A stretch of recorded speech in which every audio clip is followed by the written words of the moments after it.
بسم اللہ الرحمن الرحیم۔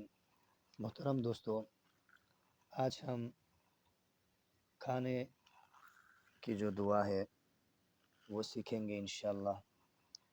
اور کھانے کے درمیان اگر دعا بھول جائے کھانا شروع کرنے سے پہلے جو دعا پڑھنا ہے وہ دعا مسنون جو دعائیں ہیں وہ پڑھنا بھول جائے تو درمیان میں کیا پڑھنا ہے وہ سیکھیں گے، شروع میں کیا پڑھنا ہے وہ سیکھیں گے۔ شروع میں کھانا شروع کرنے سے پہلے بسم اللہ الرحمن الرحیم پڑھیں، اور دوسری روایت میں ہے کہ دوسری جو دعا ہے بسم اللہ وعلی برکت اللہ، یہ دعا بھی ثابت ہے۔ اگر کسی کو بسم اللہ وعلی برکت اللہ یہ دعا یاد نہ ہو تو بسم اللہ الرحمن الرحیم کم از کم سب کو یاد ہے، یہ پڑھ لیں۔